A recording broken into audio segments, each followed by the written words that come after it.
तेरा वही हाल होगा कि अब क्या बोलेंगे कि जैसे कुत्ते की मौत होती है ऐसे नरेंद्र मोदी की मौत होगी। भोसड़ी वालों को जिंदा पकड़ना है। कि इमरान मसूद नाम का एक व्यक्ति जो है उसने कहा था नरेंद्र मोदी को बोटी बोटी काट दो, उसको उपाध्यक्ष बना दिया था। और तो कैसे हैं आप लोग? दूसरा, कांग्रेस पार्टी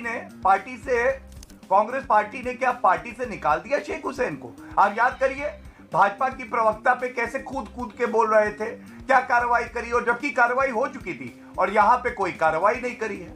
महाराष्ट्र में महावसूली अगाड़ी है, उस वसूली अगाड़ी का कांग्रेस पार्टी हिस्सा है। क्यों नहीं पुलिस ने गिरफ्तार किया? क्या ये करिए खानदानी चोर करिए? जली ना, तेरी भी जली ना। चोर तो खानदानी चोर तुम्हारी पार्टी है। चाहिए खानदानी चोर करिए। डकैत तो सोनिया गांधी है, डकैती करती है।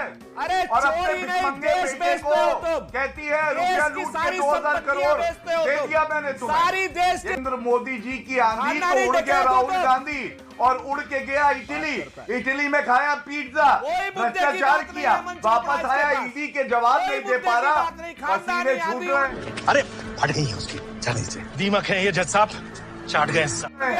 राहुल गांधी कह रहा है मम्मी मुझे बताइए ये 2000 करोड़ की संपत्ति कैसे हुई?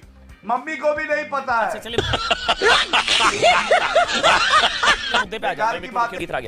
मैं अब आपके सामने जो तथ्य रख रहा हूं एक का भी उत्तर ये दे दें। पहली बात, 420 का मामला सोनिया गांधी और राहुल गांधी पे चला, ये सर्वोच्च न्यायालय गए, सर्वोच्च न्यायालय ने कहा हम इसे रद्द नहीं करेंगे, प्रथम दृष्टया प्रमाण है। दूसरी बात, आप कह रहे हैं 50 लाख लगाए 2000 करोड़ कमाए, नहीं, 1 रुपया नहीं लगाया है। 1 रुपया इन्होंने 1 करोड़ का लोन एक हवाला कंपनी से लिया जिसका नाम डोटेक्स था, उसमें से 50 लाख रुपए दिए, वो भी डोटेक्स के थे। आप मुझे बताइए 2000 करोड़ की संपत्ति इनकी हो गई और जेब से रुपया गया अठन्नी नहीं। ये भ्रष्टाचार नहीं है, मनी लॉन्ड्रिंग नहीं है, 420 नहीं है, खानदानी चोर ना कहें तो इनकी आरती उतारे। तीसरी बात, जब 1 करोड़ का चेक डोटेक्स ने दिया, आपको मालूम है यंग इंडिया का अपना अकाउंट नहीं था। चौथी बात, 9 करोड़ शेयर जब ट्रांसफर हुए, अमन जी इनसे पूछ लीजिएगा, तारीख बता दे, 9 करोड़ रुपए पहले जो 9 करोड़ शेयर थे ट्रांसफर हो गए और 50 लाख का चेक उधार का बाद में दिया गया। ऐसे कौन सी कंपनी काम करती है?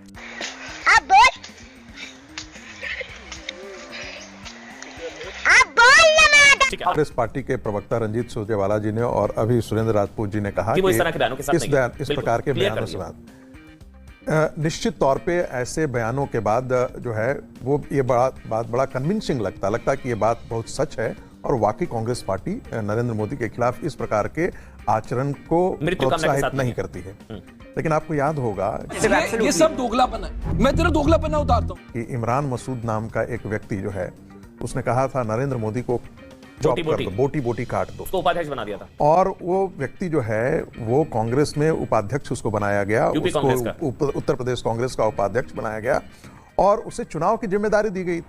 बताओ चुनाव की श्रीमती सोनिया गांधी के राजनीति में आने के पश्चात और जब वो उनके सत्ता का की बागडोर उनके हाथों में आई तो उन्होंने शुरुआत ही किया मौत के सौदागर जैसी भाषा का।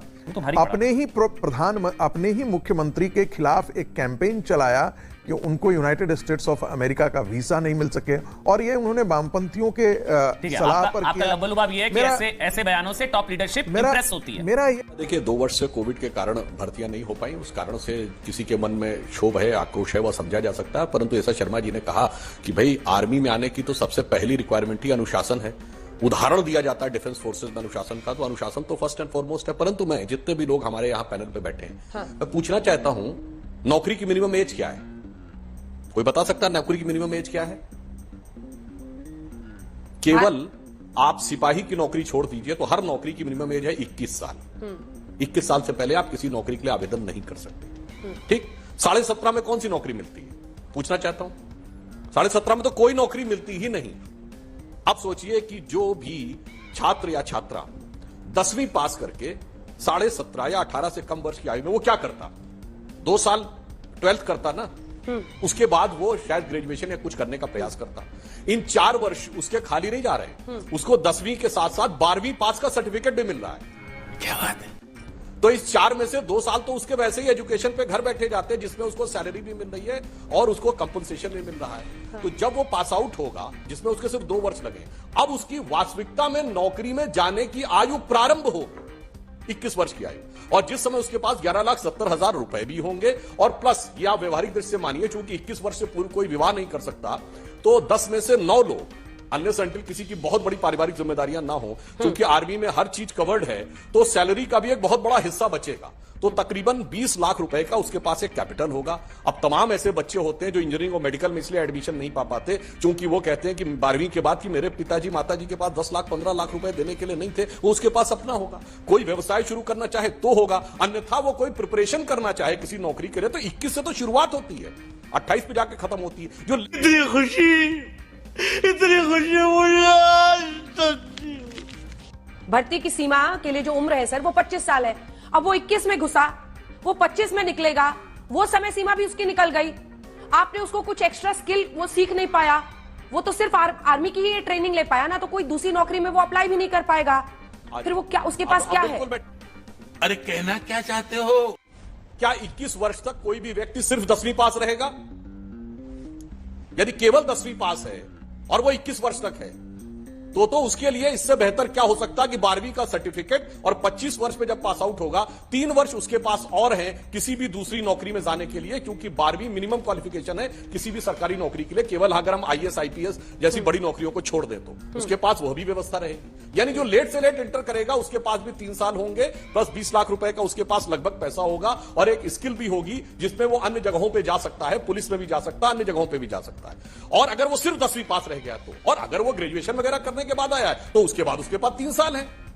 अब मैं एक और बात कहता हूं, जितने भी हमारे सम्मानित लोग बैठे हुए हैं, कृपया मुझे बता दें कि विश्व के 5-6 जो सबसे शक्तिशाली देश हैं, एक देश बताएं जहां इस तरह की व्यवस्था ना हो। इसका आंसर तो नहीं आता मुझे। ईमानदारी से बता दे तो मैं उसके बारे में भी जो वो सुझाव देंगे मैं स्वीकार करूंगा। जवाब देंगे। अमेरिका है, रूस है, चीन है, ब्रिटेन है, फ्रांस है। अब कृपया ये बता दें कि एक ऐसा देश जहां पर इस प्रकार की कहीं पे 4 वर्ष की व्यवस्था, कहीं पे 5 वर्ष, बिल्कुल यही व्यवस्था है। बात तो सही है कि जारी ने कहा, मैं एक बात बताऊं, क्या आर्मी में शॉर्ट सर्विस कमीशन नहीं होता था? शॉर्ट सर्विस कमीशन में क्या होता था? 2 साल की ट्रेनिंग और 7 साल की नौकरी।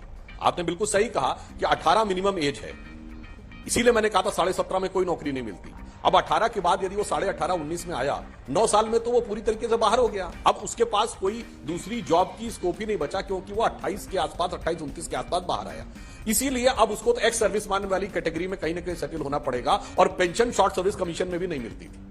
यहां पर तो यह बेहतर है कि उसके पास अच्छा खासा, यानी मैक्सिमम 7 साल और मिनिमम 4 साल या 3-3.5 साल का स्कोप है उसके पास दूसरी नौकरी प्राप्त करने का, with all the facilities, with all sort of training. अब मैं बता रहा हूं जो ट्रेनिंग की बात कही गई, अंजना जी, आज युद्ध के मायने बदल गए हैं। आज जिस दिन युद्ध होगा ना, उस दिन युद्ध सिर्फ सीमा पर लड़ाई के साथ नहीं होगा।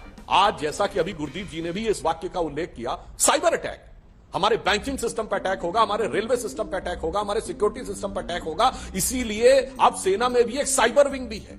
अब आप बताइए, उस साइबर के लिए टेक सेवी युवाओं की भी जरूरत है कि नहीं? वो भी योद्धा है, क्योंकि वो युद्ध का एक बहुत बड़ा हिस्सा होगा। अगर इसमें भी किसी को कंफ्यूजन है तो चाइनीज जनरल्स की अनलिमिटेड वॉरफेयर किताब पढ़ ले, या जो अमेरिका में ट्रेनिंग दी जाती है उसको पढ़ ले। अब तू समझा? हाँ, आप सेना के सेक्टर को भी चाहते हैं राजनीतिकरण करना, उसमें चाहते हैं बजरंगी सेना भरना।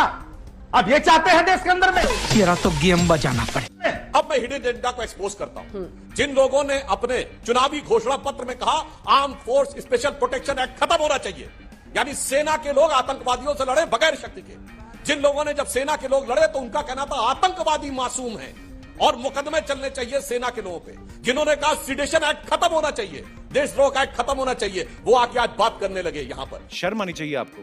जिन लोगों ने बिहार में, याद करिए, आपकी सरकार के दौरे हुकूमत में लोग क्या बोलते थे सेना के लोगों के लिए? हाँ, ये तो मरने के लिए आते हैं। और अगर की बेटी कहते हैं, जिसको इसने कहा तो देश का IB चीफ कहता है कि आतंकवादी है, उसे आप कहते हैं होता है।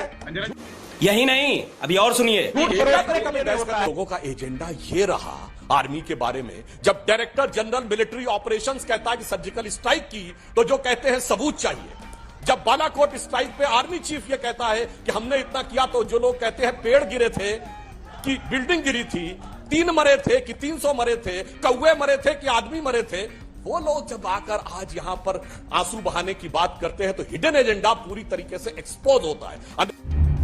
क्यों हिला डाला ना।